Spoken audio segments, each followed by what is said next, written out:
noite, queridos amigos da TV AME Serra Gaúcha, do Centro Espírita Allan Kardec de Bento Gonçalves. Mais uma noite estamos reunidos aqui para os ensinamentos trazidos pela nossa querida amiga Ercília Zilli. Tudo bem, Ercília? Tudo bem, Samira, Vitório, Fábio? Grande abraço, prazer estar com vocês. Boa noite, querida. É uma alegria nós nos reunirmos novamente com todos os nossos amigos, através da internet, através do Facebook da AME Serra Gaúcha e também retransmitindo o sinal através da TV Secal. Nós convidamos a todos que se inscrevam neste canal, que deixem seus comentários, o seu like, para que assim o YouTube também reconheça esse material como um material importante, porque hoje nós estamos aqui ao vivo, mas as pessoas que não puderem estar conosco poderão assistir em outro momento. Hoje nós vamos trazer, então, este tema maravilhoso, muito importante para o conhecimento de todos sobre sexualidade e espiritualidade.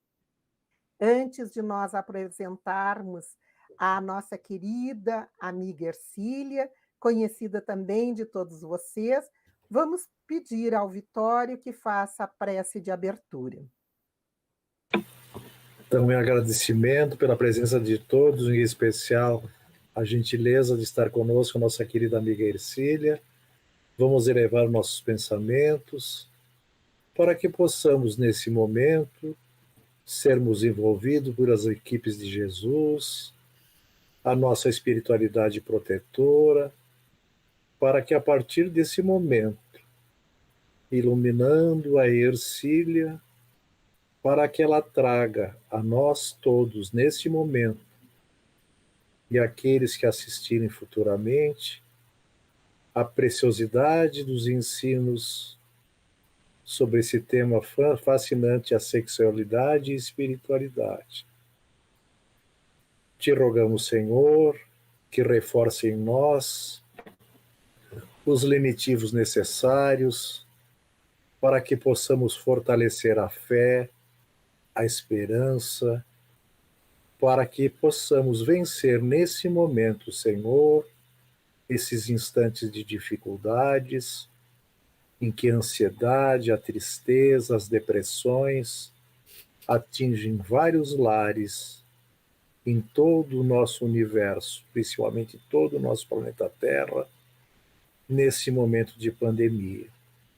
Mas sabemos, Senhor, que Jesus está firme no leme, com a certeza, Senhor, que sobrepujaremos, Senhor, esse momento de aflição, para encontrar ali adiante, Senhor, o equilíbrio, a plenitude na paz que sabemos almejas para nós.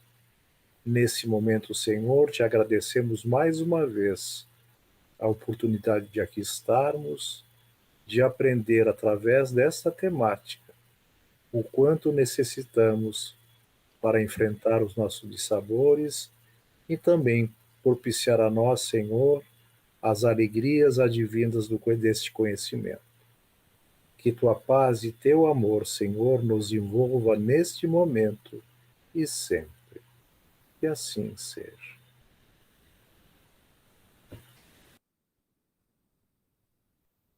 Então, vamos, nesse momento, convidar a todos para esse tema muito importante na atualidade, sexualidade e espiritualidade.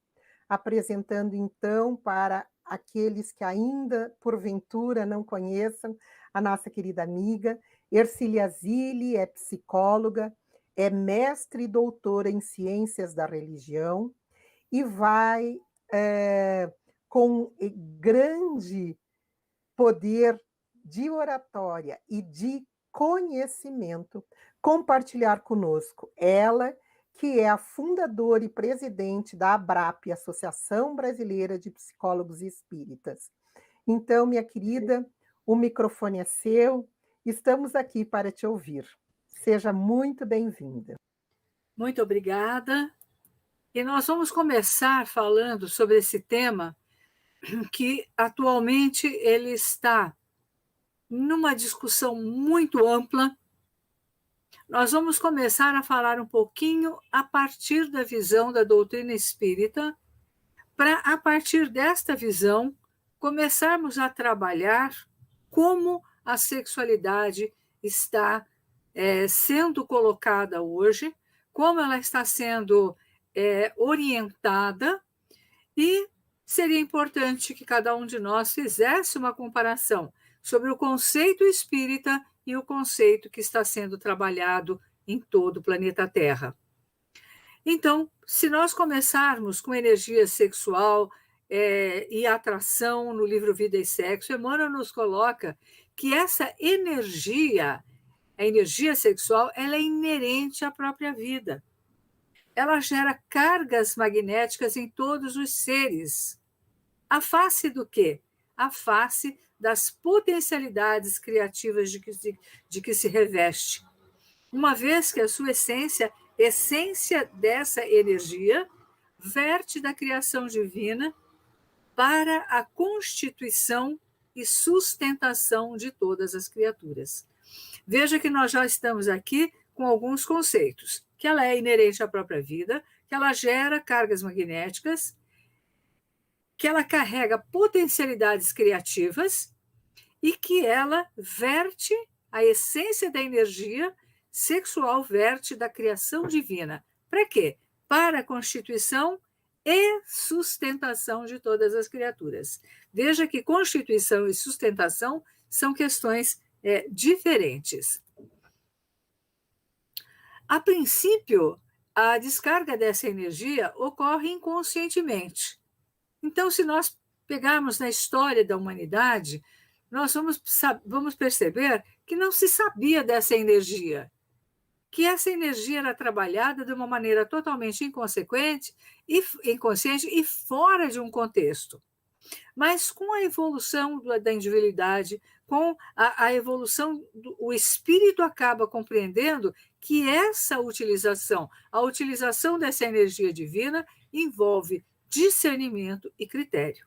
Então, aquilo que era nos primórdios da civilização, mas que a gente hoje ainda observa, ainda está presente numa grande parte da humanidade,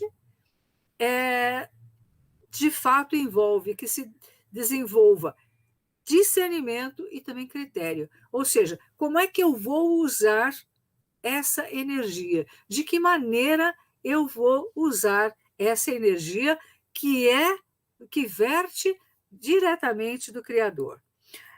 Lá no Livro dos Espíritos, na pergunta 60, Kardec pergunta se é a mesma força que une os elementos da matéria nos corpos orgânicos e inorgânicos. E a resposta que ele obtém é sim, a lei de atração é a mesma para todos. Se a lei de atração é a mesma para todos, gradativamente, com evolução, eu preciso trabalhar de acordo com o discernimento e o critério. E essa forma de utilização é que vai definir o grau de evolução que cada um de nós tem, que cada um de nós alcançou. André Luiz, ele propõe, no livro Missionários da Luz, que o termo união sexual seja compreendido ou transformado numa união de qualidades. Ele fala, olha, união sexual nós podemos entender como união de qualidades, um conjunto de qualidades. E no momento da união sexual, cada pessoa vai se trabalhando, vai se responsabilizando, vai se tornando cada vez melhor.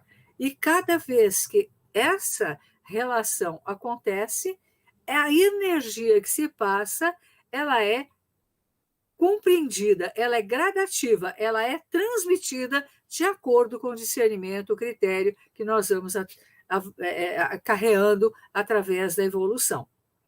E aí tem dois conceitos que aparecem para o nosso entendimento O que é a união de qualidades, uma união sexual, onde um passa o melhor de si para o outro, e não é o melhor de si em termos de prazer, mas em termos de evolução e de qualidade, e que isso não é em detrimento do prazer, né? Então, essa união dessa forma, ela traz uma troca revitalizadora. Quando essa união sexual acontece desprovida disso que nós estamos tratando até agora, ela é apenas uma descarga orgástica. Porém, ela não é uma troca revitalizadora. Ao contrário, ela pode ser uma troca absolutamente desvitalizante, desenergizante e prejudicial. Então, à medida que duas pessoas, um casal, vai se trabalhando, as duas pessoas vão se trabalhando, elas vão se transformando numa espécie de melhor doadora de energia de uma para a outra. E isso promove a troca revitalizadora. Quando o A tem relação com B, que tem com C, que tem com D, com quem for, nós teremos descargas orgásticas, nós teremos uma comunicação de permuta de energia sexual, que também é colocado, né? Que é o objetivo de fato da relação, que é uma permuta de energias perispirituais. André Luiz coloca permuta sublime, né, das energias perispirituais, simbolizando alimento divino para a inteligência, alimento para o coração e força criadora não somente de filhos carnais, mas também de obras e realizações generosas da alma para a vida eterna. Então, veja como nós já estamos alinhando o que é uma descarga orgástica e o que é, de fato, o objetivo da relação sexual. No entanto, essa permuta se processa independente do grau de consciência. O conteúdo, aquilo que se promove via energia, é que modifica. Então, o objetivo é para ser uma troca de energias espirituais de características sublimes, né? Porém, muito do que nós vemos e muito do que estamos observando também, mais adiante nós vamos observar isso, nós vemos que não é bem assim que a coisa tem se colocado. Voltando a Kardec, na pergunta 200, os espíritos têm sexo? E ele responde, não como entendeis, porque os sexos dependem da constituição orgânica, e isso é importante ressalvar também. Os sexos dependem da constituição orgânica.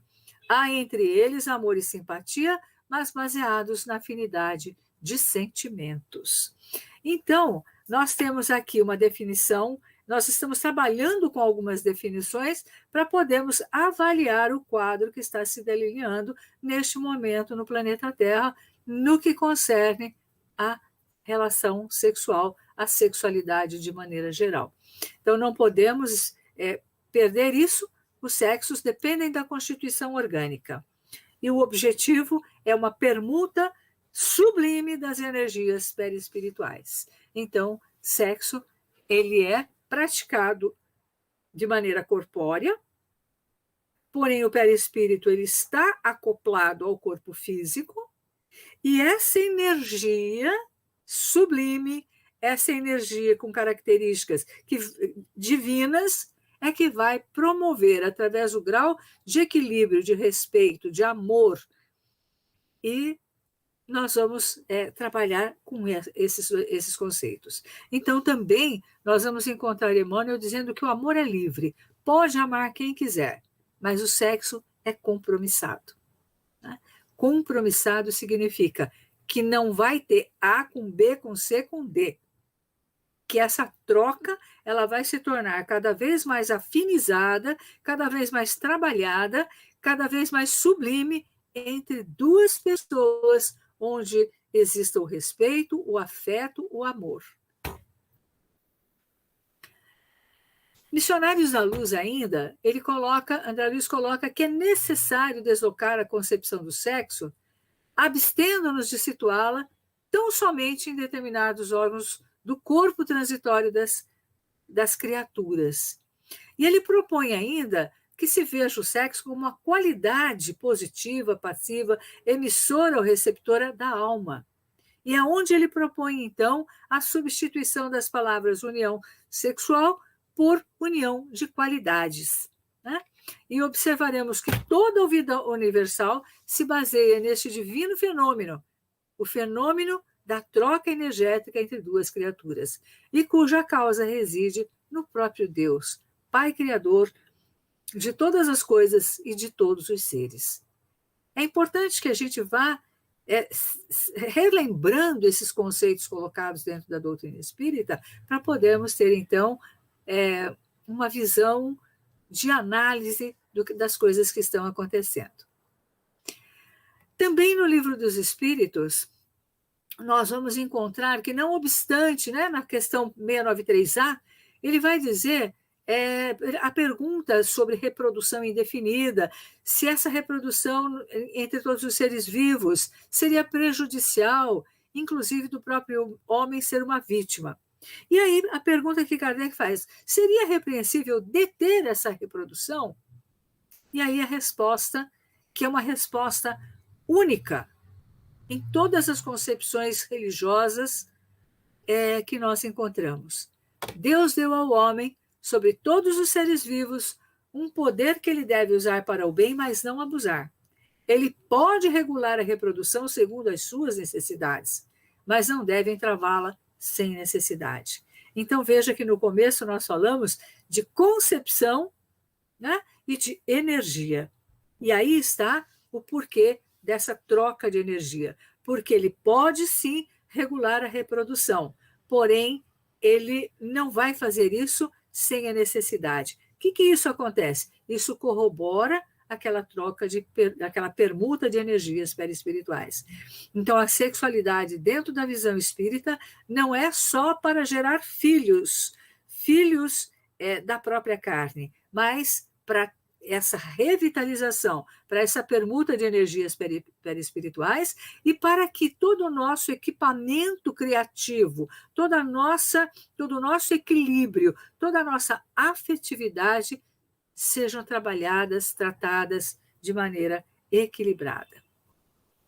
Então, vemos aqui um outro ponto. Vamos começar fazendo perguntas, né?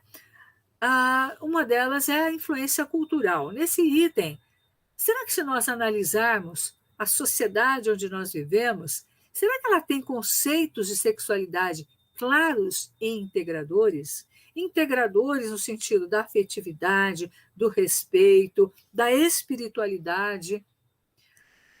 Será que a nossa sociedade promove isso?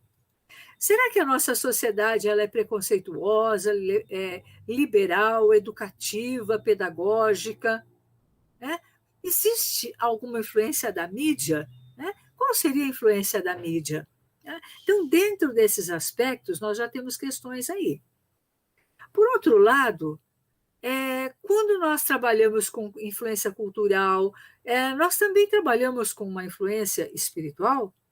Nós sabemos que as ligações espirituais se estabelecem por afinidade.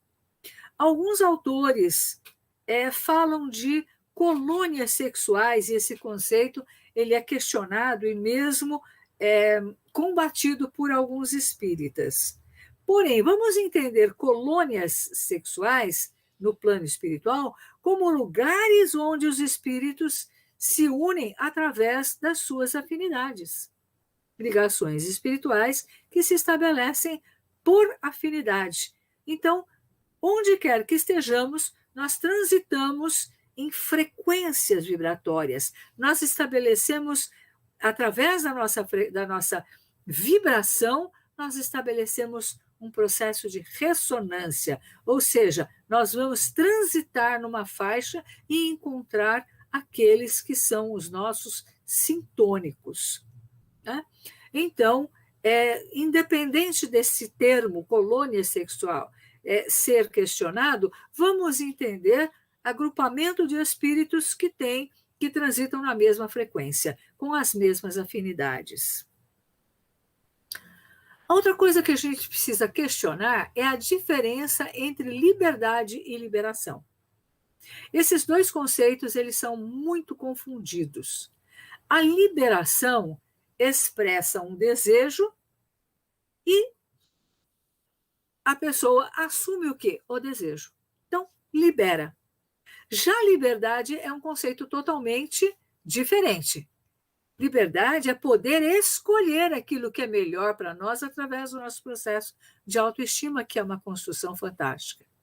Na liberdade, a pessoa tem consciência do desejo, mas ela não vai assumir o desejo a não ser que ele seja, de fato, um desejo integrado dentro de princípios, valores da sua autoestima e que represente, de fato, não mais só o desejo, mas a vontade. Né? E vontade é um conceito muito mais amplo do que o desejo. Né? Podemos voltar nisso depois. Mas liberação é eu tenho um desejo, eu assumo meu desejo. Liberdade é eu tenho consciência do desejo, mas ele é bom para mim? Ele me integra? Ele vai me fazer bem? Ele é fruto da minha construção, do meu autoconhecimento, da minha autoestima? Outro ponto são as influências anímicas, aquelas que são consideradas inconscientes. O que nós vivemos em vidas passadas? Elas ficam como pano de fundo e eu estou ali entre o desejo, entre a liberação e a liberdade? O que eu aprendi até agora que vai fazer com que eu exerça a minha vontade de fato e não apenas o desejo? Também vamos passar por aí. E a influência familiar. As figuras parentais, o modelo, a mãe, são bons modelos? Essas figuras vão me levar a falar, olha, isso é bom para mim, eu vou ser diferente, eu vou dar um passo além, mas o que eu recebi já é integrador. Faz diferença, por exemplo, uma influência familiar, onde crianças sejam educadas com respeito, com diálogo. No caso nosso, como espíritas, com evangelização. Né? Como é que é essa influência familiar? O meu pai e a minha mãe, eu quero reproduzir esses modelos? De fato, eu os admiro. Eu quero partir daí, porque pai e mãe não é só para ser seguido, é para ser tomado, eles têm que ser tomados como ponto de partida, porque senão não há evolução. Né? Mas eu tenho que ter uma base, um tronco, para poder criar o meu próximo passo.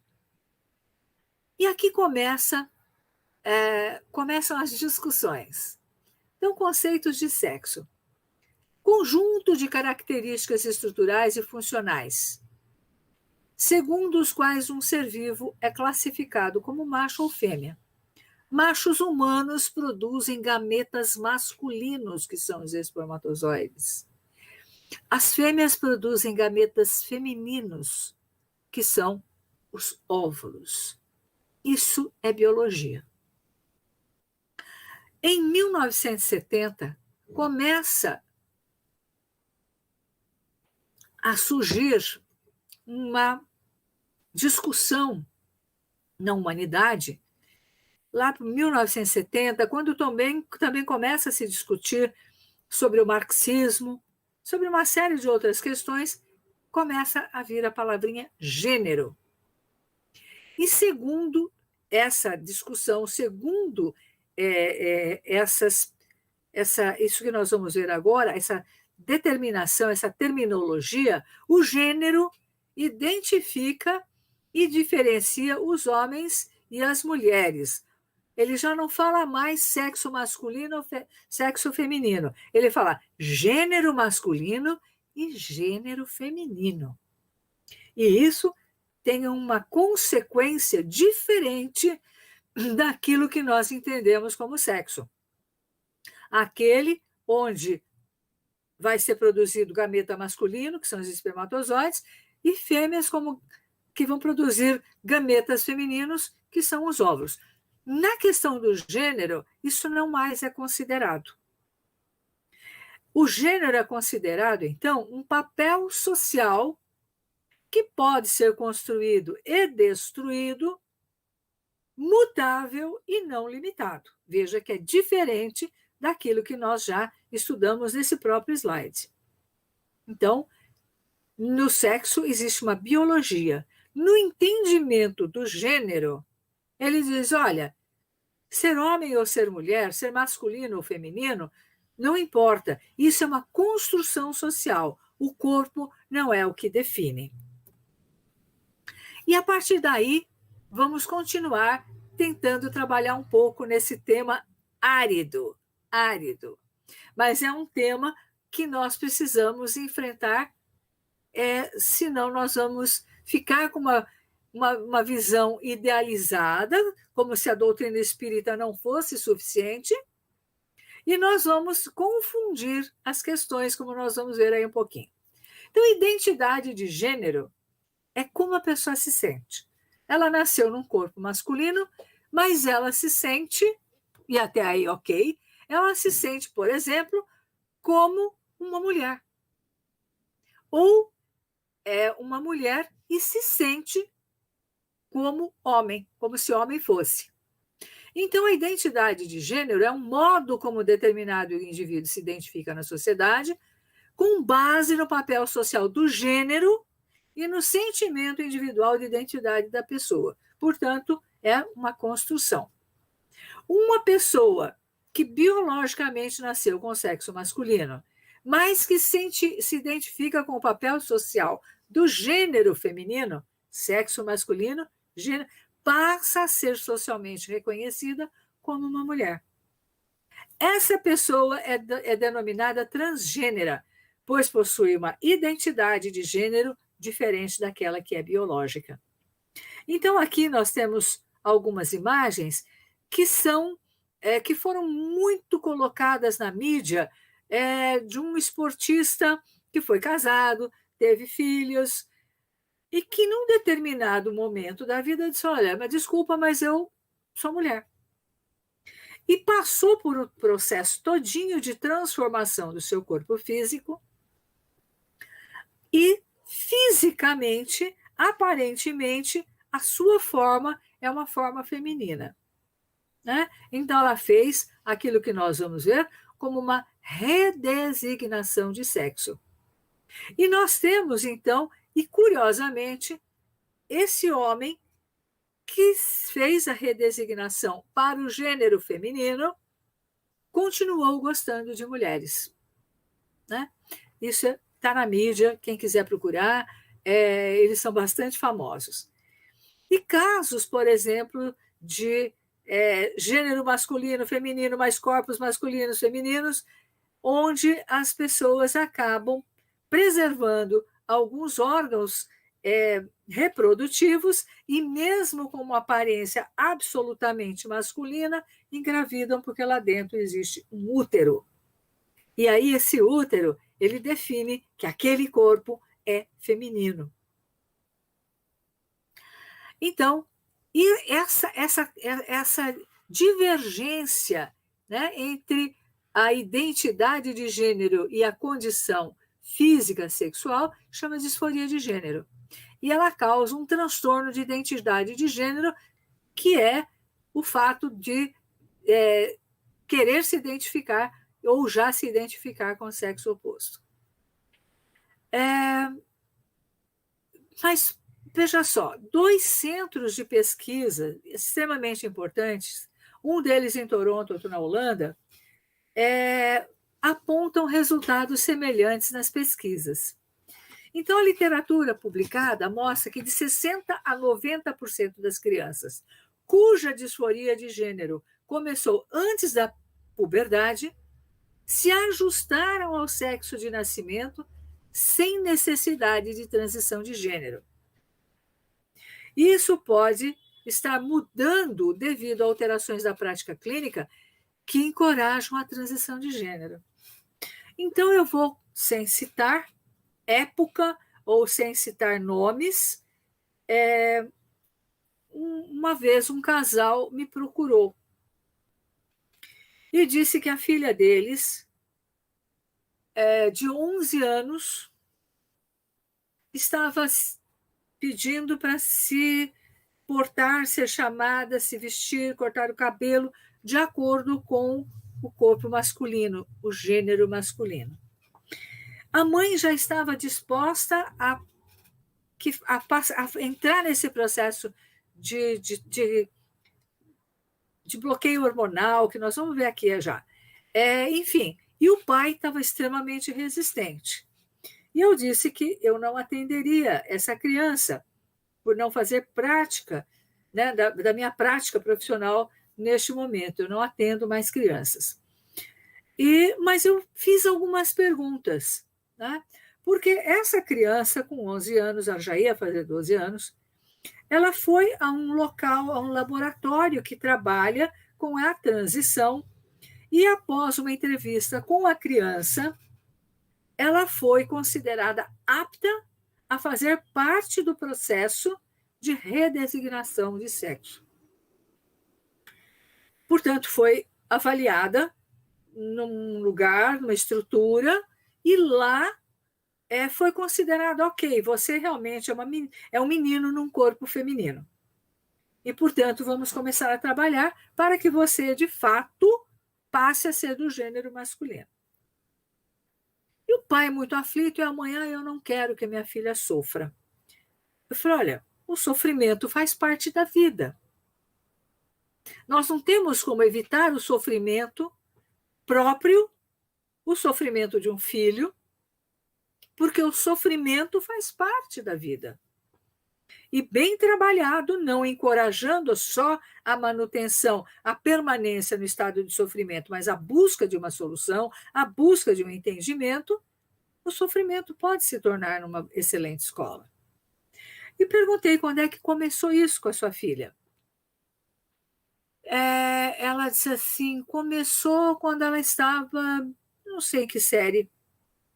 E o que aconteceu naquela série? O que aconteceu naquela época? Bom, encurtando, o que a mãe e o pai me contaram é de que a menina tinha sofrido um grande bullying por parte das coleguinhas, das meninas. E que, a partir dali, ela também brigou com as amigas e disse, também não sou menina. Né? A partir dali é que começou essa percepção que não tinha nada a ver, ela foi extremamente rejeitada por questões de criança, não em relação à sua aparência ou qualquer coisa dessa natureza. Então, o que eu disse foi o seguinte, se vocês estão me buscando, o que eu diria que essa criança precisa de uma terapia e que vocês precisam de uma orientação de pais. Porque isso que ela está dizendo, que ela que é um menino num corpo feminino, pode ter sido fruto de um processo de bullying que, por outras razões não relacionadas a ela ter um comportamento masculino, mas por outras questões, e que, num ato de negação da sua própria sexualidade, ela busca um outro gênero. Né?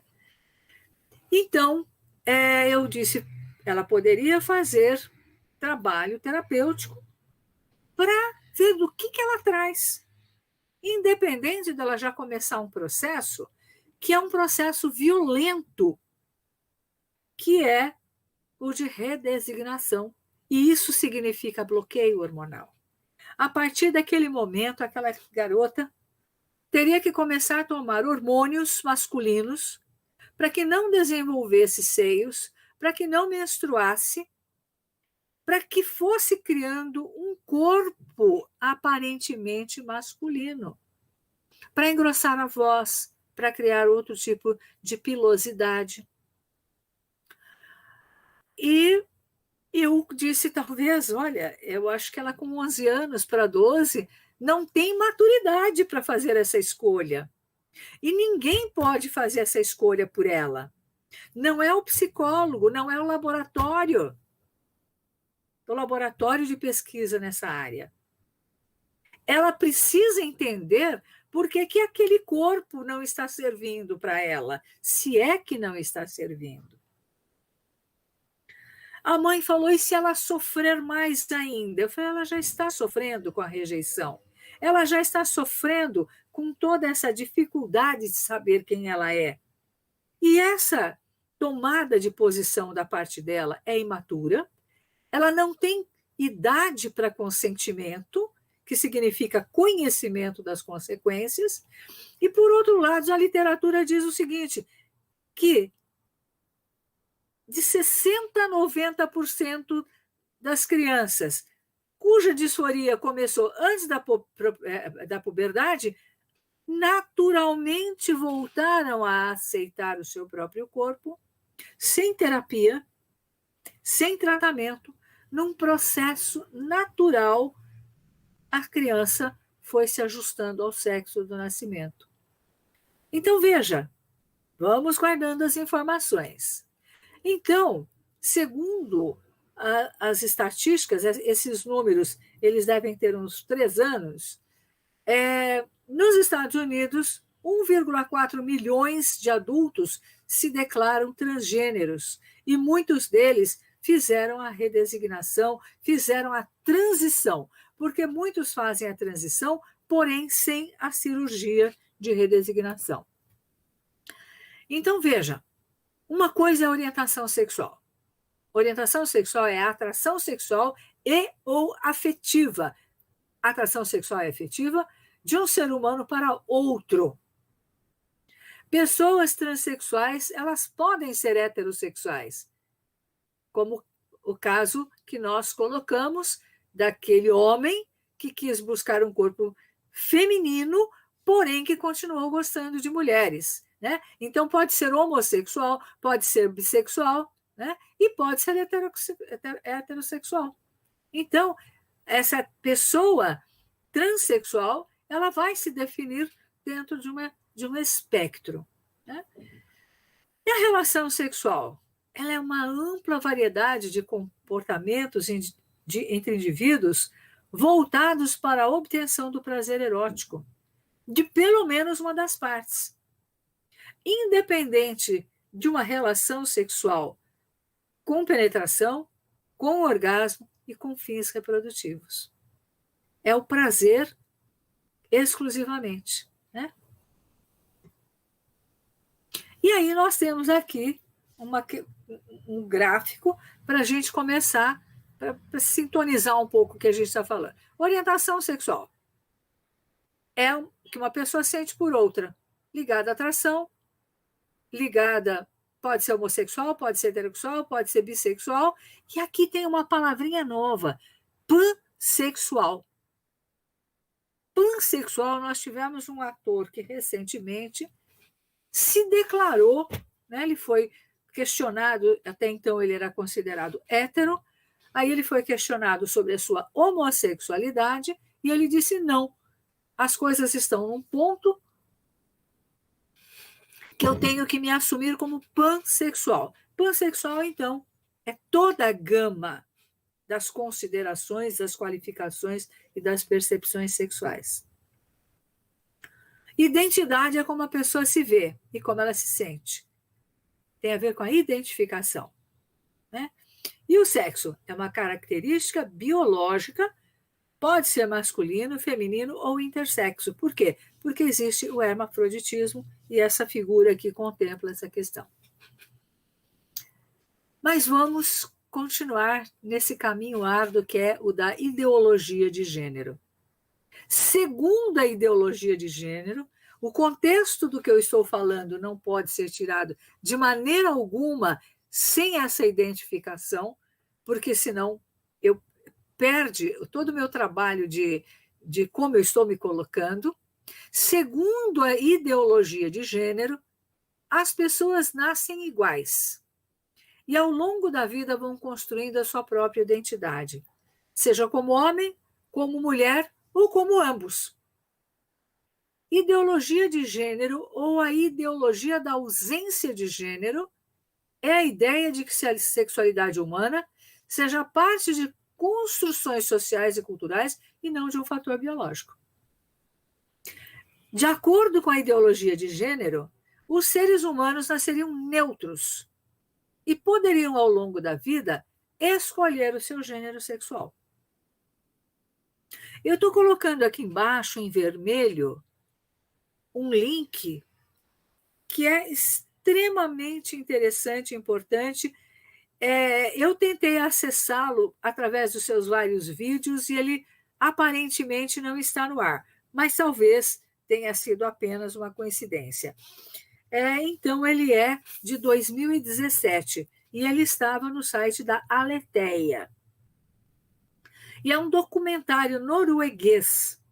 E esse documentário eu assisti e sugiro que vocês procurem e assistam, porque ele é extremamente interessante. Continuando um pouquinho mais, a multiplicidade dos gêneros.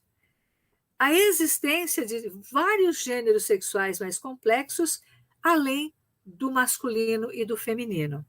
E os seres humanos estariam disponíveis para assumir a identidade de gênero com que mais se identificam. Mas vamos voltar aqui para esse documentário norueguês. Foi feita uma pesquisa entre a escola da Noruega, que é francamente sobre a ideologia de gênero, e uma outra escola inglesa e também uma escola americana, e a pessoa que conduziu esse documentário falando com a escola norueguesa, com os pesquisadores de lá, e eles disseram, olha, essa história de sexo é balela. A pessoa, apesar de nascer num corpo biológico que não tem nada a ver, ela é neutra. É ela que vai escolher, ela vai ser moldada pela sociedade, pelas informações que ela receber.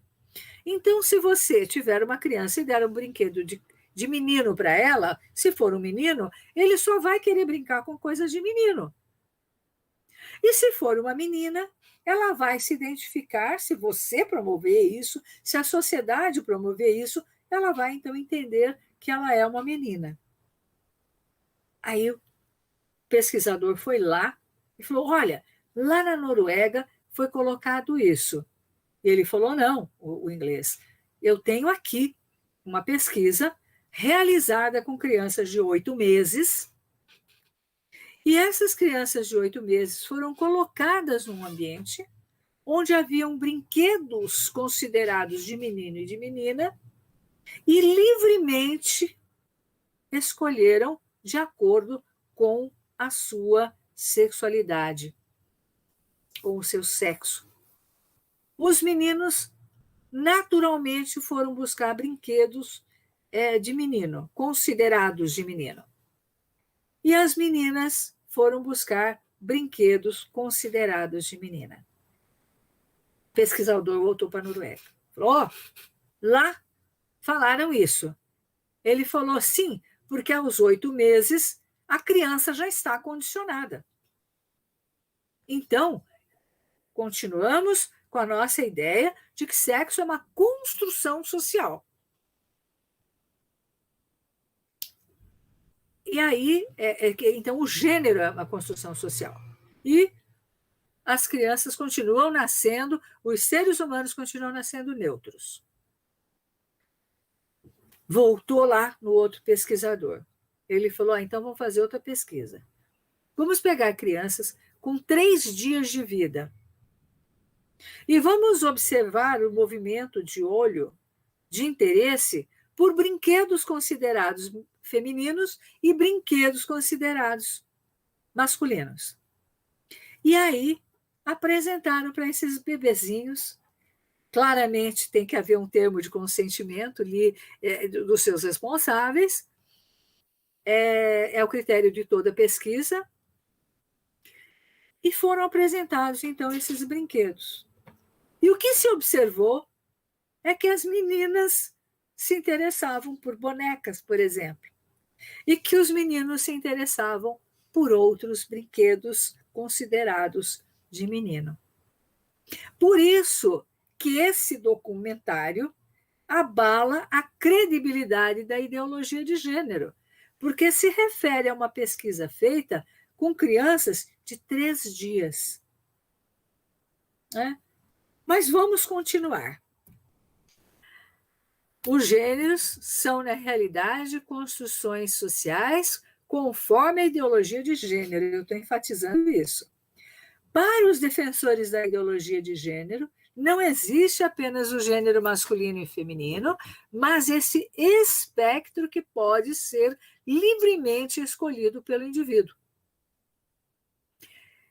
No entanto, no Canadá, na província de Ontário, até uns 3, 4 anos, porque foi aprovada uma legislação que permite que o governo separe as crianças das famílias que se recusam a aceitar a identidade de gênero ou a expressão de gênero escolhida por seus filhos. Então, veja, no Canadá, há mais ou menos 4 anos, e lá também recentemente, foi conseguido que a criança tivesse no seu registro, na sua certidão de nascimento, sexo neutro. Né? Então, lá já existe essa questão. O que a psicologia diz? Gênero é entendido como aquilo que diferencia socialmente as pessoas, levando em consideração os padrões histórico-culturais atribuídos para os homens e mulheres. Por quê? Porque a psicologia ela está bastante voltada para a questão do gênero em detrimento do sexo de nascença. Então, papéis que são considerados, como está aqui no nosso gráfico, como no nosso slide, mulheres que têm que lavar, passar, cozinhar, cuidar de filho e ainda passar roupa com o pé. Isso é uma estereotipia, naturalmente. E aí tem uma outra questão. Como descobrir se um brinquedo é para meninas ou meninos? Para brincar, precisa usar os órgãos genitais? Não.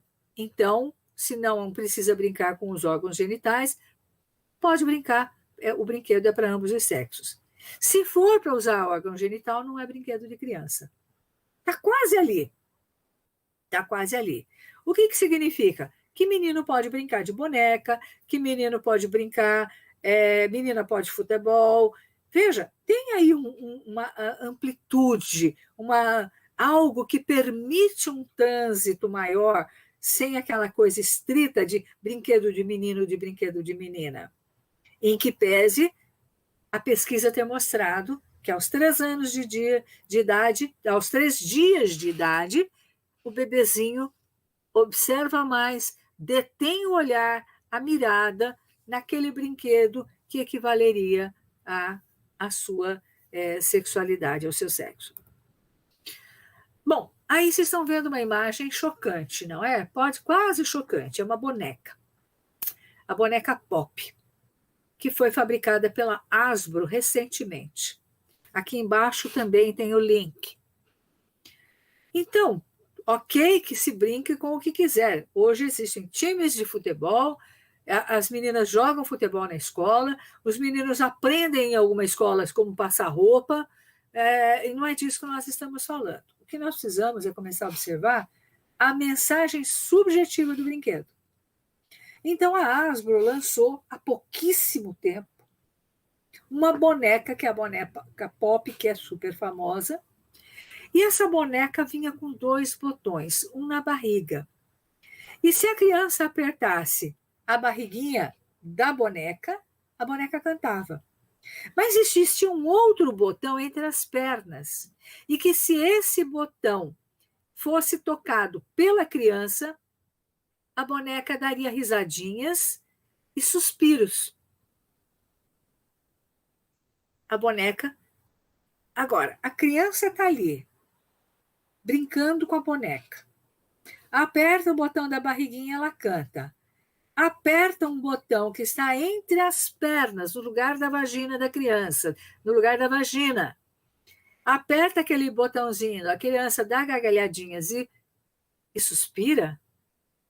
Aí já é outra história. E na caixa de brinquedos não vinha esse tipo de explicação. Então as mães compravam pensando que fosse a tal da boneca, da tal brincadeira famosa. Né? E a criança botava ali a pilha e a criança brincava, e ela cantava, ou então tocava ali, e isso tem uma mensagem subjetiva. Aí as mães começaram a achar isso inadequado, se posicionaram, e a Hasbro se colocou dizendo, não, a ideia era que ao sentar a boneca, ela desse risada. mas nós vamos tirar de circulação. E a boneca foi tirada de circulação. Mas a gente consegue a foto e talvez muitas pessoas ainda tenham essa boneca. O fato é que tem um fator subjetivo. O fator subjetivo é que a criança vai permitir ser tocada, né? Está sendo ali colocado para ela que isso é bom. O brinquedo foi comprado pelos pais, pela família, pelo responsável. Portanto, está legitimado. A boneca responde com alegria, com satisfação, com suspiros e risadinhas. Né? Não era uma gargalhada, era uma risadinha. Né? Tem uma permissão aí. Tem algo que diz para a criança que isso é bom. Uma vez eu atendi, mudando um pouco de foco, uma mãe que ela e o marido fumavam maconha na frente dos filhos pequenos. E ela falava, mas eles não entendem. Eu falei, eles sentem.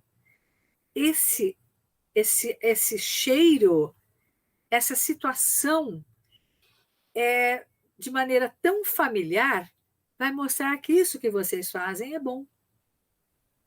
Né?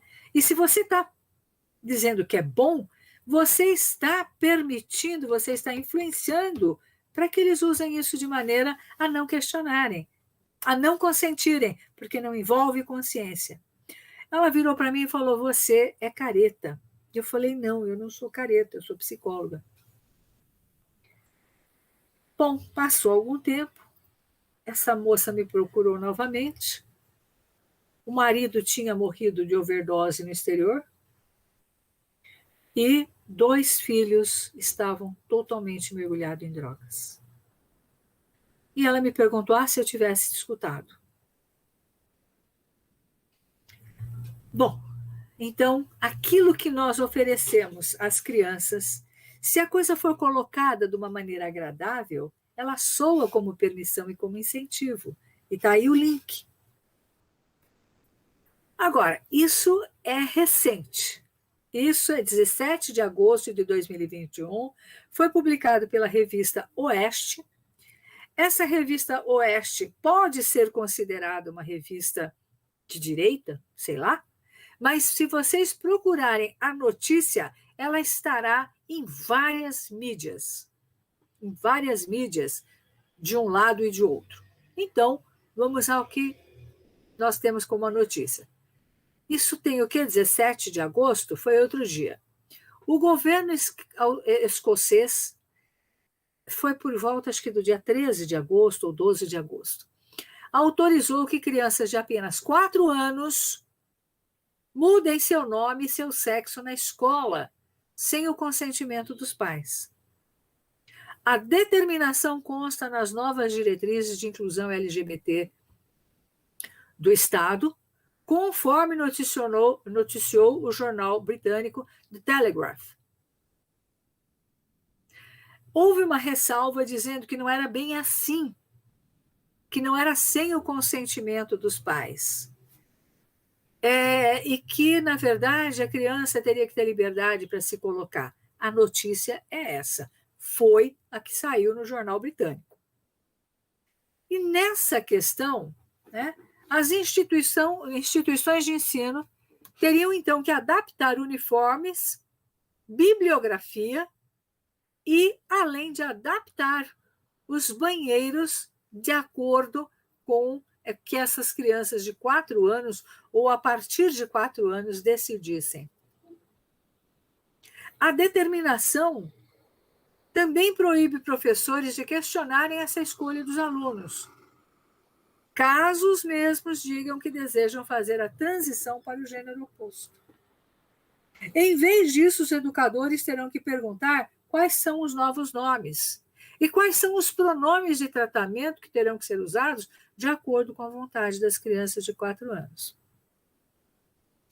Escolas, então, terão que providenciar uniformes neutros em gênero, além de incluir na bibliografia obrigatória personagens transexuais com a finalidade de dar visibilidade a esse público.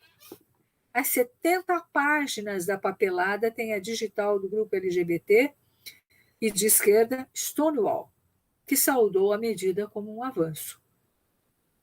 Nós estamos passando uma fotografia. Eu pesquisei em várias fontes e tem um que coloca que a notícia não é bem assim, que é um órgão checador. No entanto, a gente sabe que tem alguns órgãos checadores que não estão checando adequadamente as notícias, ao contrário, né? Então, fica aí a critério de cada um que estiver assistindo essa palestra, que vai em busca da origem da notícia, mas que essa notícia recentemente foi promulgada, foi colocada pelo governo escocês. Também tem dias que essa poetisa belga, cuja foto está aí, Delphine Lecompte, diante de uma investigação que jornalistas belgas fizeram sobre um ator flamengo que foi acusado de abusar sexualmente de crianças, ela escreveu uma carta. Ela publicou uma carta e ela também tem um emprego público. Então, na Bélgica, 2021, poucos dias. Essa poetisa, ela diz assim, ela se refere aos pedófilos como um grupo marginalizado, está entre aspas, faltou fechar aspas aqui, mas está entre aspas, grupo marginalizado e vulnerável que foi tratado como uma escória doentia pela comunidade moralista decente por anos. Ela diz ainda que a maioria dos pedófilos nunca se envolve em atos de pedofilia e que todo ser humano, às vezes, é atraído pela inocência e pela juventude. Então, a matéria dela diz que todos nós trazemos a pedofilia em nós. Esse é o texto dela que está publicado, então, no texto que eu acionei, que eu acessei em inglês. Todos nós trazemos dentro de nós a pedofilia. E, portanto, nos sentimos atraídos sexualmente pela inocência e pela juventude. E ela continua dizendo que ela acha que é muito perigoso demonizar e silenciar os pedófilos, porque o pedófilo é quase forçado a uma posição de ilegalidade e criminalidade pervertida. E por isso que ele vai buscar a pornografia, porque nós estaríamos condenando, criminalizando e demonizando. Ao passo que, se esse grupo não fosse marginalizado e que a pedofilia, e veja que é fundamental olhar as leis que estão tentando passar aqui no Brasil, onde o incesto e a pedofilia estariam liberados. É fundamental dar uma olhada nisso. Eu não coloquei, não por nenhuma razão que não fosse por eventualmente não dar tempo de tanta coisa. Aí, temos outra questão também para a gente questionar. Uma boneca sexual hiperrealística, morena, com articulações 1,68 m, em promoção hoje, no dia 23 de agosto, por 14.900.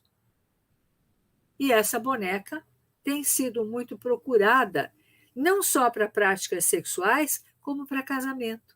E nós temos aqui também publicado nas mídias um japonês que se casa com a boneca de silicone. Então ele tem que chegar mais cedo em casa, porque a boneca está esperando, ele dá comida para ela, ele dá banho na boneca, ele troca de roupa da boneca, ele põe a boneca para dormir, ele tem sexo com a boneca. Pasmem, por quê? Empresa japonesa cria bonecas sexuais, aquela era adulta, hiperrealistas de crianças, para quem? Para pedófilos. E por mais de uma década, essa empresa tem criado bonecas eróticas infantis, com corpos aproximados de crianças de 5 anos e vendido para todo o mundo. As bonecas são vendidas, ou eram vendidas até recentemente, por mais de 6.000 libras cada. São feitas de borracha, de silicone, e vêm com vários acessórios, inclusive com peruca, marca de biquíni, e elas são prontas para a prática sexual do pedófilo. Veja que nós falamos no início sobre troca revitalizadora, nós falamos sobre descarga orgástica, nós falamos sobre influência espiritual, nós falamos de A, B, C, D, e aqui nós estamos falando de uma outra coisa. Nós estamos falando de uma coisa que, no meu entendimento, é um problema muito sério que estamos atravessando. Um problema muito sério. Então, essa empresa japonesa, e talvez pelo fato de no Japão ser mais fácil, então, ter acesso a essas bonecas, é que o japonês se casou e tem fotos onde ele leva a boneca para passear, ele, né? E esse é um fato que nós estamos vivendo tão fora da realidade que outro dia no nosso programa na Boa Nova, nós falamos sobre as mamães reborn. Por quê? Porque são feitos bebês realistas também, hiperrealistas, e esses bebês são criados por mães que tratam as bonecas como se fossem verdadeiras. E existe uma comunidade de mais de 25 mil mães que trocam informações sobre a melhor hora do banho de sol para a boneca, que eles chamam de filha, qual é a melhor alimentação, qual a melhor fralda que tem que ser usada. Veja que nós estamos falando de uma questão muito diferente até do caminho da sexualidade, onde essas substituições vão mudando o conceito de família, né? Vão mudando o conceito de relações afetivas, né? Até outro dia também, num aplicativo onde as pessoas buscam parceiros, buscam namorados, buscam parceiro para sexualidade, enfim, né? Existiam 37 opções de sexualidade, que gerar esses 250 mil novos encontros em 6 meses. E transexuais aumentaram a procura por esse aplicativo. E lá tem agênero, andrógeno, bigênero, eu estou falando um pouco, gênero inconformado, questionador de gênero, é preciso ter um gênero, variante, binário, não binário, e aí vai, né? Então, veja que tem a questão do gênero, ela foi ampliada além daquilo que é o corpo com que a pessoa nasceu, né? Aqui nós já falamos da questão do transgênero, e transexual, transgênero, então, não se identifica com o sexo em que nasceu. Transsexual é aquela que mudou ou quer mudar a sua configuração corpórea por intermédio de intervenções e tratamentos médicos. É feita uma terapia, é feito um trabalho de reposição hormonal ou de bloqueio hormonal, um trabalho hormonal que vai ser para a vida inteira, e a cirurgia de redesignação sexual para feminilização ou masculinização do corpo. E segundo dados, né, da AMAPO, Associação dos Travestis, Mulheres Transsexuais, Homens Trans LGBT do Estado de São Paulo, a fila para obter procedimento cirúrgico, o último estágio do chamado processo transexualizador do SUS é de 10 anos. Talvez tenha que atualizar isso.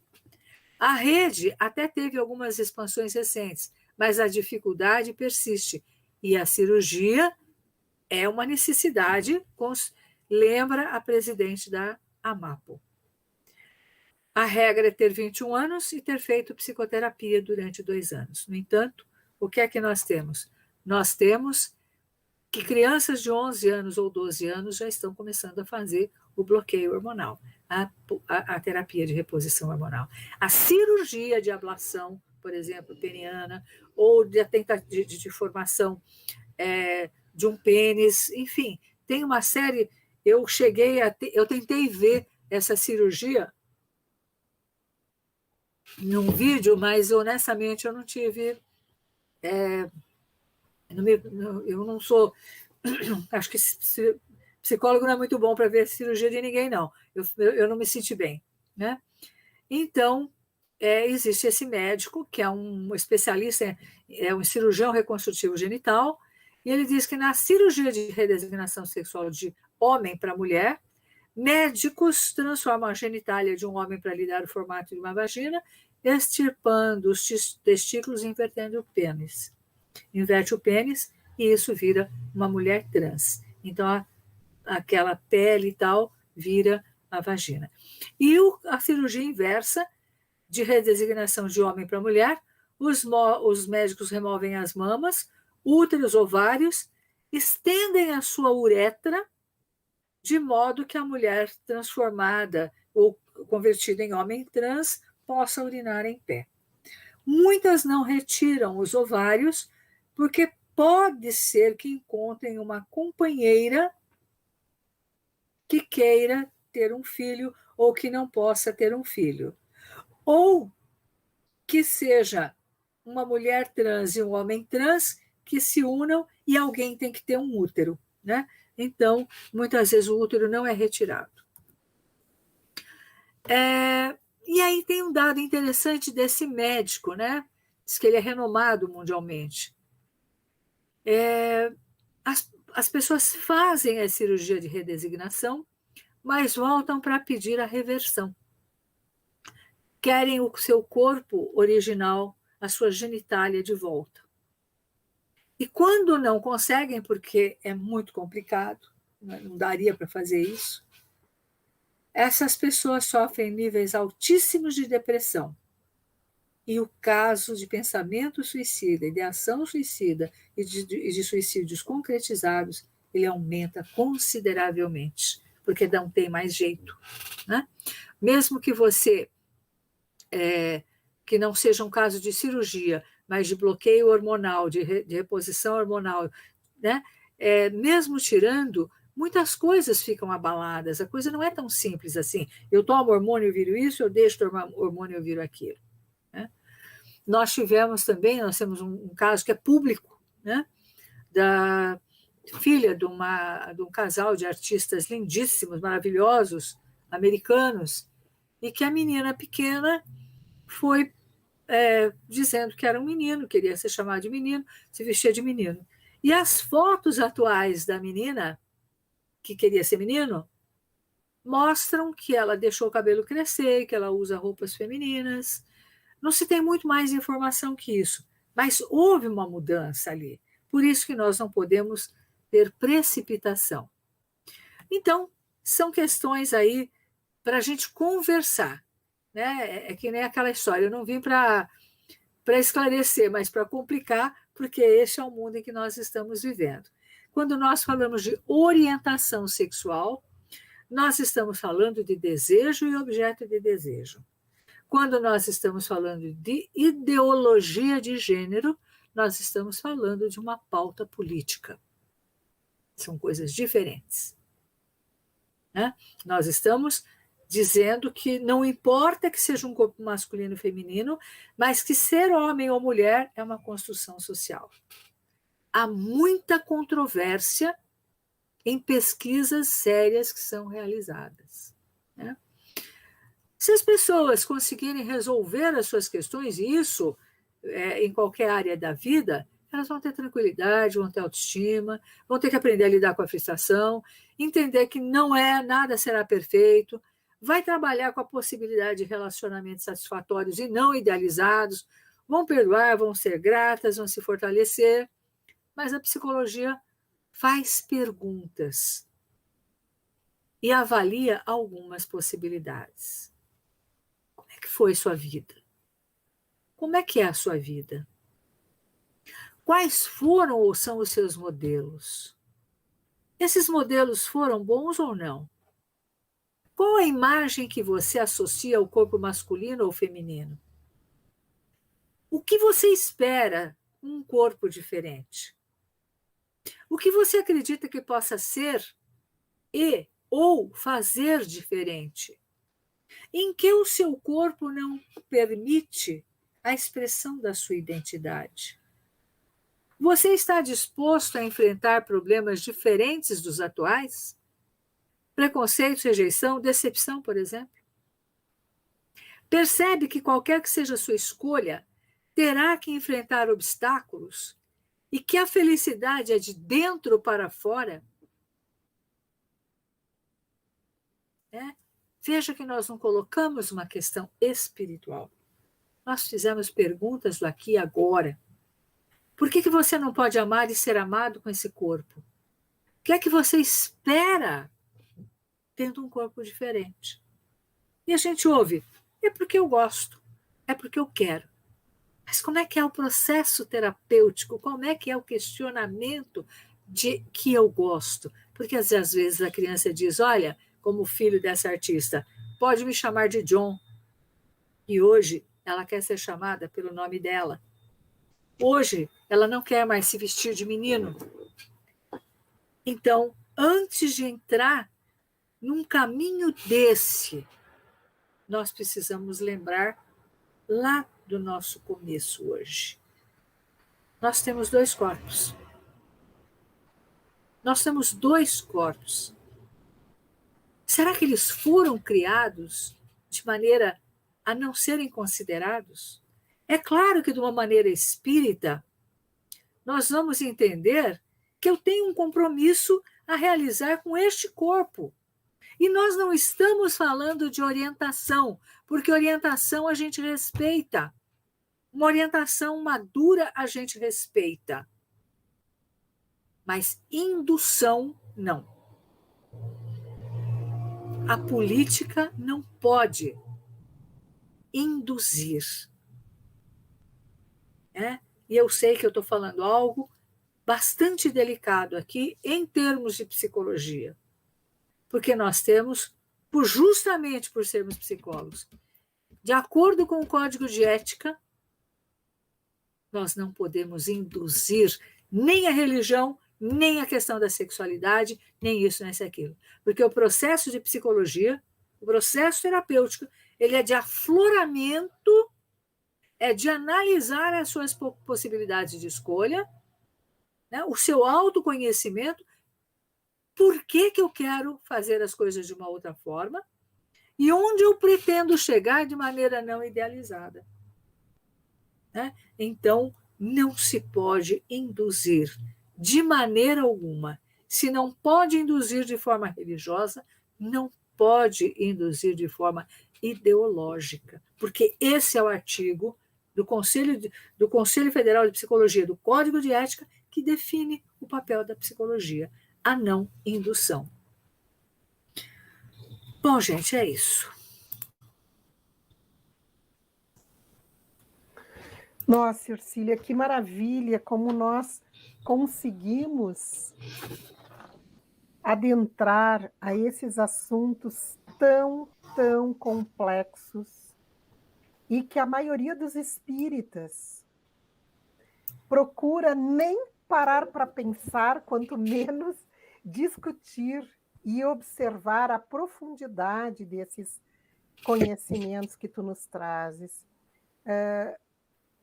Eu entendo dessa tua preocupação e todo o cuidado que tu tiveste, porque nós estamos diante de conceitos que vão frontalmente contra os valores morais.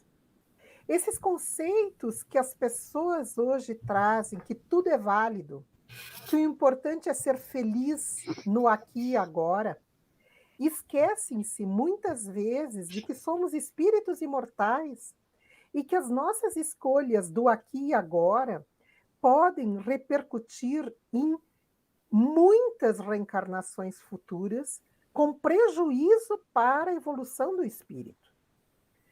No nosso grupo de estudos do Allan Kardec, nós estamos justamente vendo o processo reencarnatório.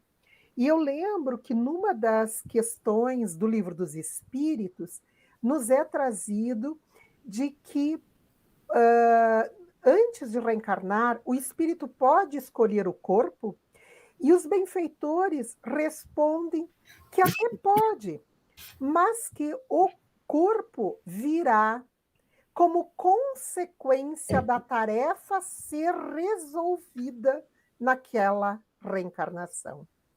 E que se ele vencer os limites do corpo, ele aí estará ajudando na sua própria evolução. Então, nós sabemos que pela divindade, pela justiça imensa, pela bondade, pela misericórdia de Deus, ninguém nasce em corpo errado. E essas tuas considerações são importantes porque aqui ninguém advoga pró ou contra. Nós trazemos as reflexões da doutrina espírita. Cada um acolhe essas reflexões de acordo com o seu nível evolutivo, de acordo com a sua concepção, com o seu desejo, com o seu interesse. Porém, a doutrina é muito clara, nos dizendo que as limitações do corpo são parte também das provas escolhidas pelo espírito antes de reencarnar. E que não adianta nós encharcarmos crianças com grandes quantidades de hormônios, e isso a Sociedade Americana de Pediatria ela é contrária porque ela diz que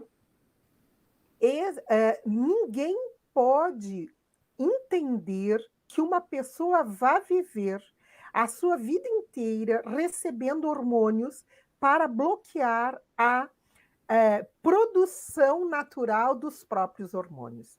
Então, poderá haver, sim, a ressignificação, a redesignificação do corpo, mas todas as células de uma mulher serão XX e todas as células de um homem serão XY. Ele pode reformar tudo. Então, para que ele contemple essa nova fisionomia externa física, o indivíduo terá que tomar altas cargas de hormônios. E isso já foi verificado quando tu apresentaste aquele caso do que tu tiveste da criança que sofreu bullying. Eu também assisti um documentário americano, exatamente isso. A menina, com 4 anos, ela se dizia um menino. E, a partir daí, a mãe foi estimulando que ela se tornasse um menino.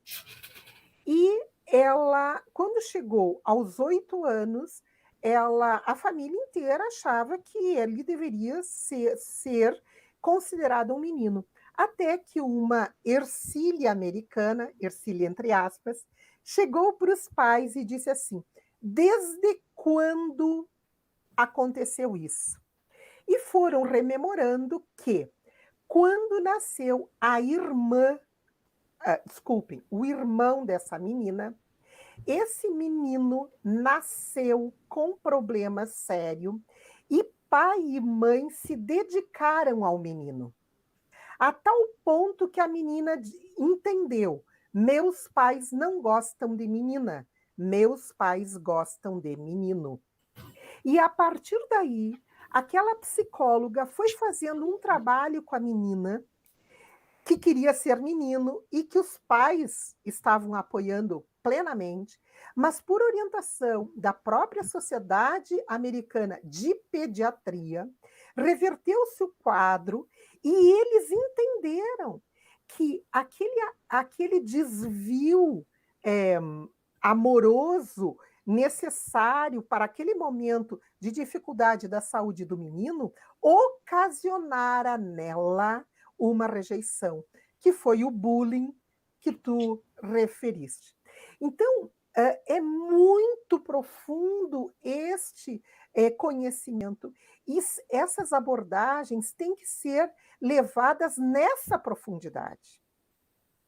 Não fazendo despertar, ele agora quer ser menino, ele agora quer ser menina. Por quê? Porque é como tu trouxeste os índices. Nós temos acompanhado essa proposta de ideologia de gênero, estudamos desde 2017 no Centro Espírita, buscando exatamente não só o lado físico, mas as repercussões espirituais.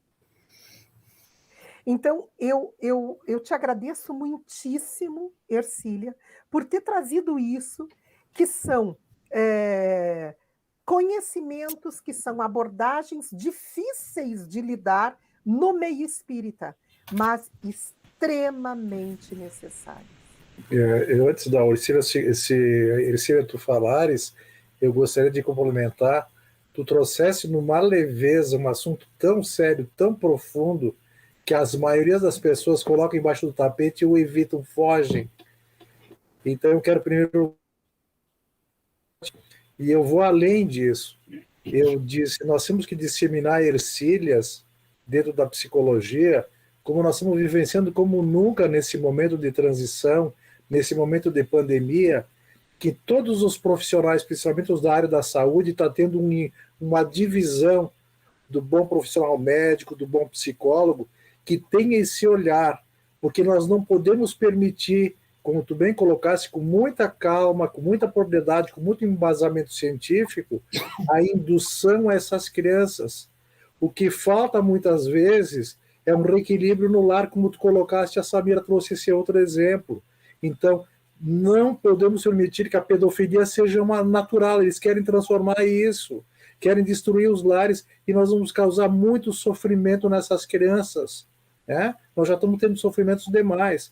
Então eu vejo, quero te parabenizar mais uma vez, que nós temos que fazer, eu como pediatra e tu como psicóloga, nós temos que realmente, tu provavelmente muito mais, multiplicar para que os psicólogos entendam isso, e quem puder auxiliar, porque nós temos que auxiliar essas crianças, temos que auxiliar essas famílias. Não podemos deixar que uma política envolva algo anormal, que não é normal, fazendo com que a criança se desenvolva em plenitude naquilo que ela tem que ser, e não que a gente quer transformar. Isso é fundamental. Eu gostaria, não sei se a gente tem tempo para eu dar umas palavras. Veja que quando... Fique à vontade, querida. Veja que o que a gente deu uma leve... Tem casos muito sérios que nos levariam para mais discussões, mais trabalhos científicos que realmente foram realizados, acontecimentos que foram relatados, né? Então, assim, eu até coloquei uma visão espírita para que nós espíritas pudéssemos avaliar. Mas, de fato, toda a minha colocação ela foi pautada em pesquisa. A escola da Noruega pensa dessa forma. Né? E nós temos coisas que estão muito mais implantadas do que se imagina. Quando nós temos uma indústria há 10 anos produzindo bonecas hiperrealistas para pedófilos, nós estamos aprovando a pedofilia. E até então, o que distinguia a pedofilia é a falta de consentimento da criança, porque consentimento significa eu tenho consciência daquilo que está acontecendo, eu quero que aconteça, quer dizer, uma responsabilidade que a criança não tem. Então a criança, mesmo que ela diga eu quero porque você me dá uma bala, eu quero porque você me ameaça, ela não tem consentimento. Ela não tem idade legal para dizer eu quero. Então, o que é que se faz? Tenta-se mudar a lei. Ora, e aí você cria uma boneca que suspira de prazer e você tem uma indústria que promove, que cria, que confecciona bonecas. Você está fazendo uma ponte e a lei que vai legitimar isso. Você está fazendo, sim, o mundo está fazendo uma conexão. E aí você diz assim, você não é menino nem menina. Você cria, porque é o que se busca, um mundo materialista. Uma visão materialista das coisas. O prazer do aqui e agora. Você tira Deus da história, porque isso não é científico. E Isso, aí você tira a identidade, você tira a transcendência, você estimula o prazer, você quebra todas as barreiras de preservação da escolha do espírito, porque é isso que nós estamos falando, e induz o mundo a entrar num outro giro. Eu acho um momento delicado e perigoso. realmente. Momento delicado e perigoso. Que a gente vê a introdução desse tipo de educação nas escolas, né? Nas Sim. escolas infantis desde cedo, e não se preocupando com a instrução para as crianças se capacitem para se realizarem, né? Em totalmente todos os seus aspectos, futuramente sexuais, evidente, mas não com esse objetivo de perversão, de indução apenas ao sexo e não ao aprendizado, que é o fundamental. Isso está sendo desvirtuado de uma maneira generalizada, é lamentável, realmente. Então, um alerta, né, que tu traz. A gente jogou uma série de questões, né? E fica muito claro que na doutrina espírita e também na psicologia não há uma discriminação com relação à orientação, né? Mas desde que ela tenha sido de fato uma escolha adulta, consciente e responsável. Com maturidade. Volta. Com Agora, maturidade. Criança não. Criança não. Indução isso é outra coisa. É isso que eu refiro. Criança não. Com maturidade, cada um decide o que quer fazer. E nós, como espíritas, também, que a doutrina nos traz, a gente traz a informação, a decisão é individual. Mas é importante que levemos esses conhecimentos para que as pessoas se integralizem de uma maneira mais ampla nesse entendimento e saibam tomar uma atitude realmente que querem, que nós somos cristãos e queremos o bem de todos. É esse o objetivo.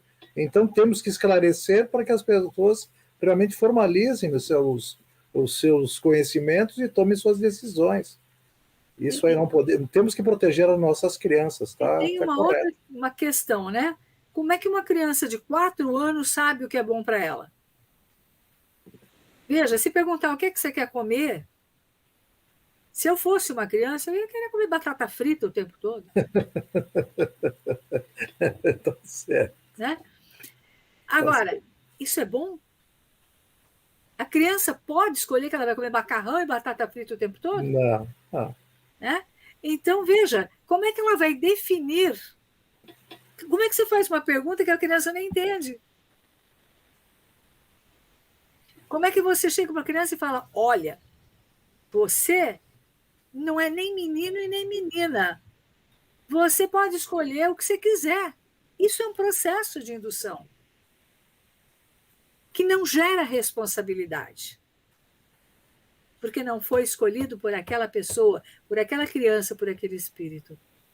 Então ela foi, numa idade muito prematura, muito tenra, induzida a não ser ninguém, a ser neutra.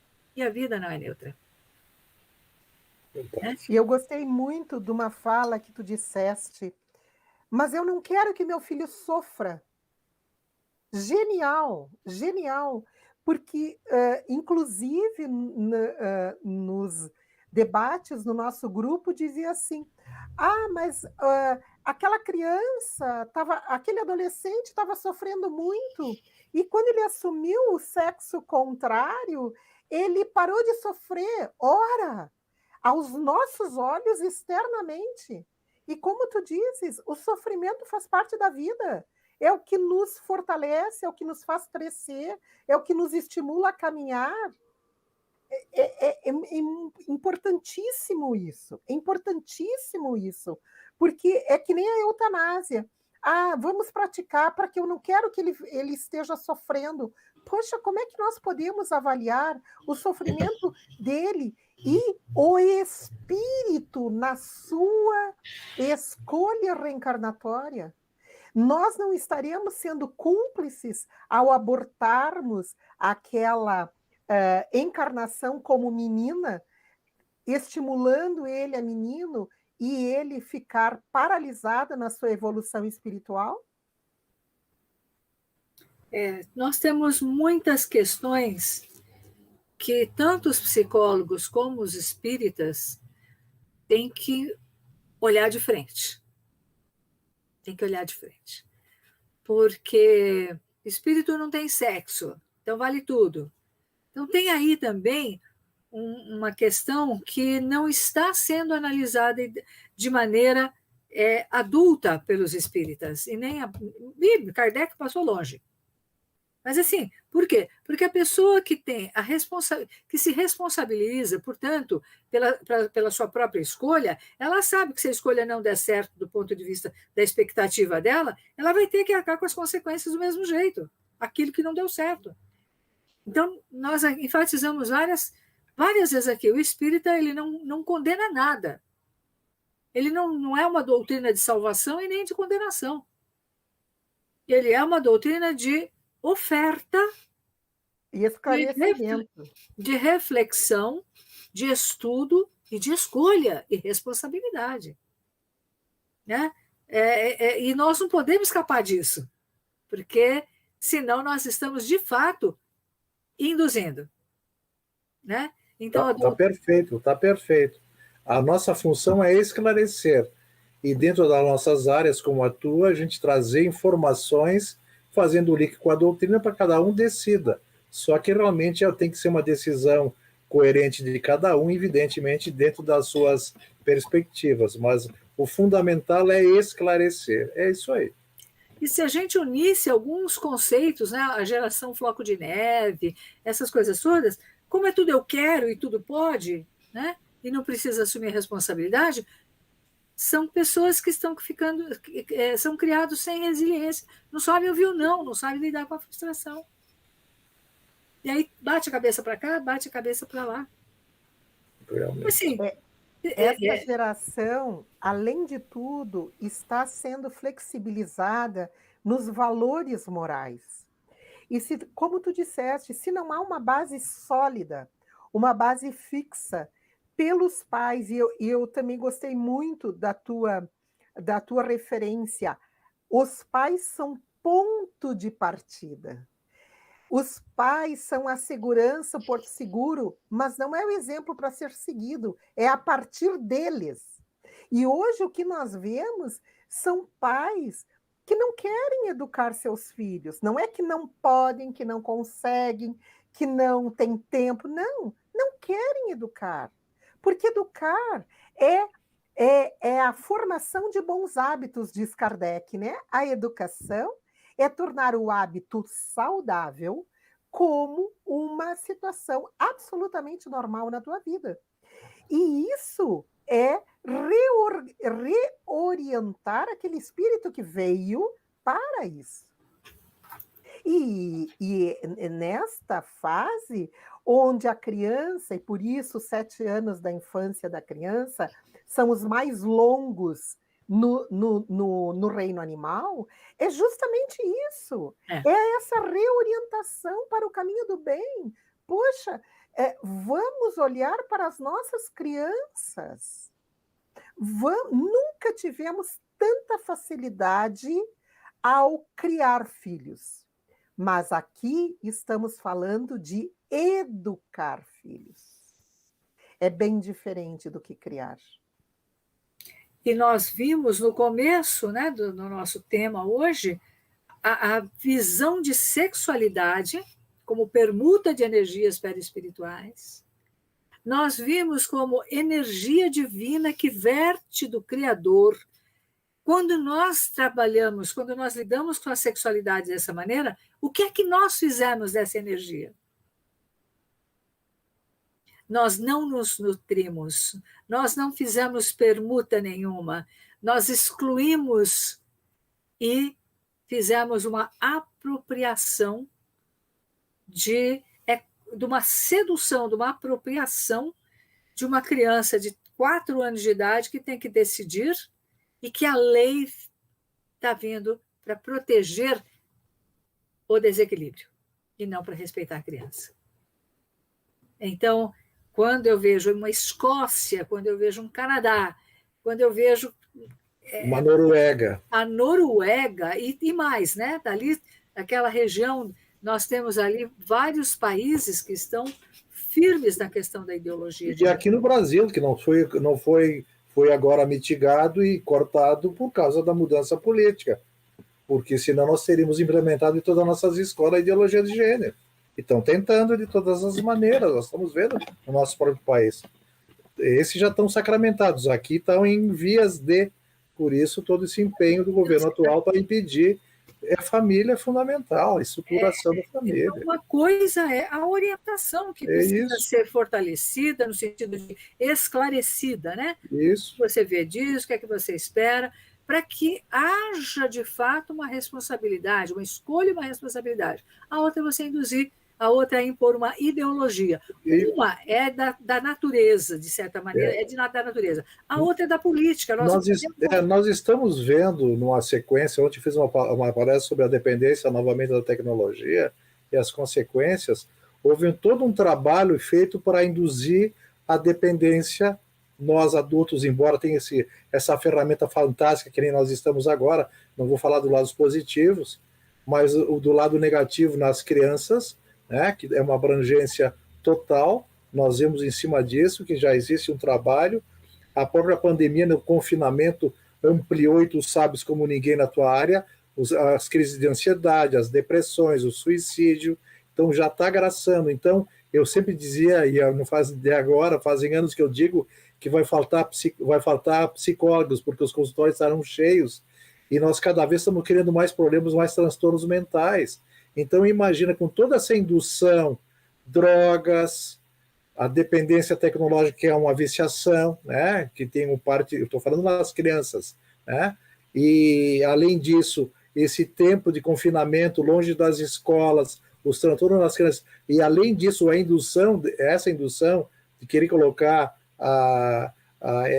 essa alternativa de induzir as crianças a decidirem, vai levar a problemas seríssimos, com transtornos de depressão e suicídio muito maiores. Então, é grave. Por isso, vejo que todos nós da área da saúde temos que fazer esse alerta. É importantíssimo, né, Erci? É isso.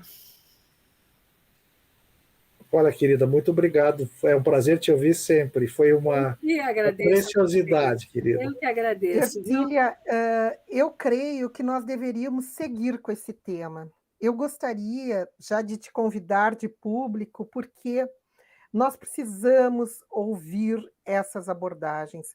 Nós estamos vendo no meio espírita alguns palestrantes advogarem a esse respeito, mas direcionando de acordo com seus interesses pessoais.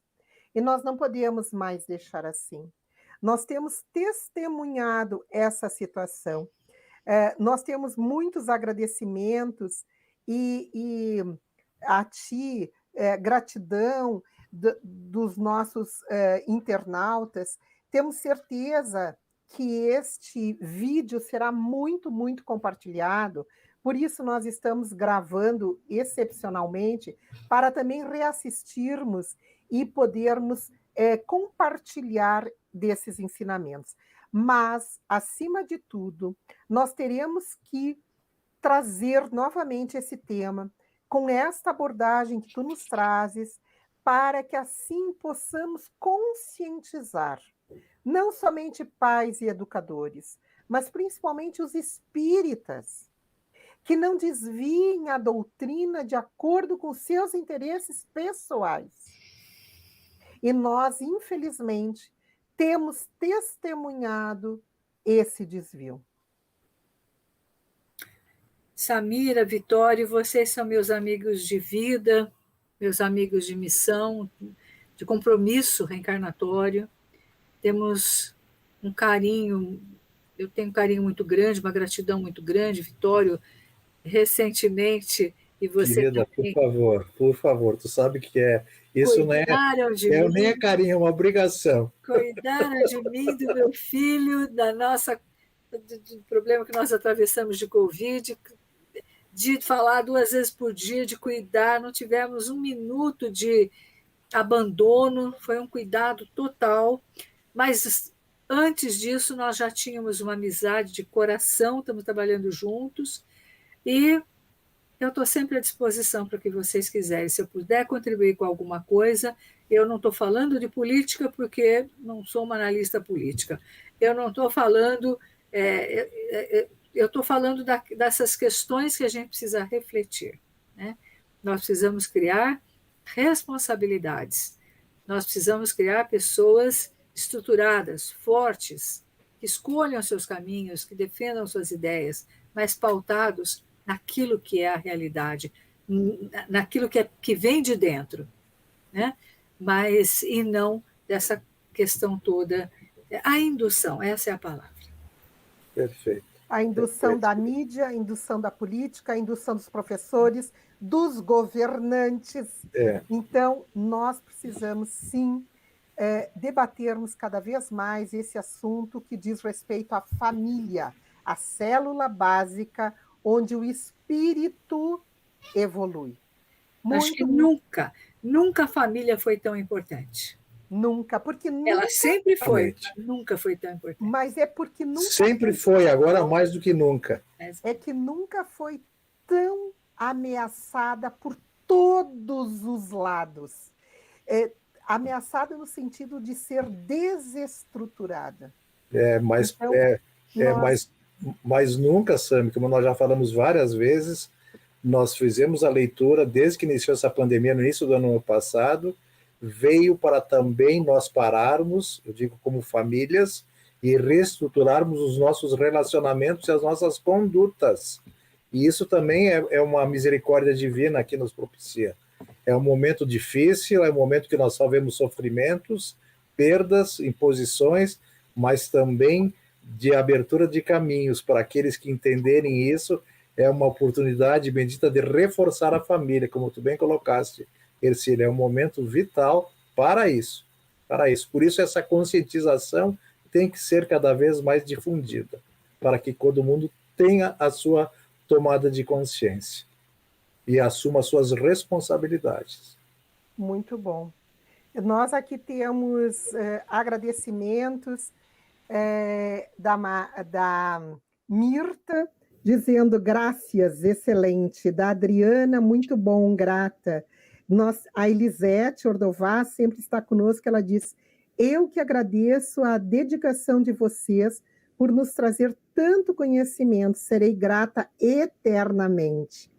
Todos parabenizando, o Fábio Basso dizendo: excelente palestra, Ercília. As pessoas sabem que isso é importante. Todos nós buscamos essa profundidade com a doutrina espírita. A AME Serra Gaúcha não se cansa de buscar esse tema, como tantos outros, de importância nas nossas vidas. Nós estamos vivendo esses tempos de transição planetária. São tempos difíceis, são tempos que exigem o nosso testemunho. E é para isso que nós estamos nas fileiras espíritas, para trazer o esclarecimento e o consolo dessa doutrina amada que é o Espiritismo. Muito obrigada, Ercília. Eu que agradeço. As tuas considerações finais e deixamos, então, uma data em aberto para que tu nos coloque a segunda parte, Sexualidade e Espiritualidade, parte 2. Será maravilhoso. Eu agradeço a vocês, meus amigos, a todos que estão conosco neste momento. Um grande abraço, meu carinho, e que possamos seguir trabalhando juntos nessa doutrina maravilhosa que é a doutrina espírita, seguindo aquele mestre que nos guia, que nos orienta, que nos é o modelo e guia, é aquele a quem devemos seguir. Eu agradeço a todos e deixo aqui meu grande abraço. Muito obrigada, Ercília. Muito obrigada a todos que nos acompanharam até esse momento. Muito obrigada aos internautas que estão conosco ao vivo, mas que também assistirão posteriormente, com certeza, essa live de extrema importância nas nossas vidas. O nosso abraço, o nosso beijo carinhoso a todos vocês E a nossa eterna gratidão a ti, Ercília, nossa querida amiga. Muito obrigada a muito todos. obrigada. Beijos. Beijos e boa noite a todos. Boa noite a todos. Obrigado a todos. Obrigado, querida.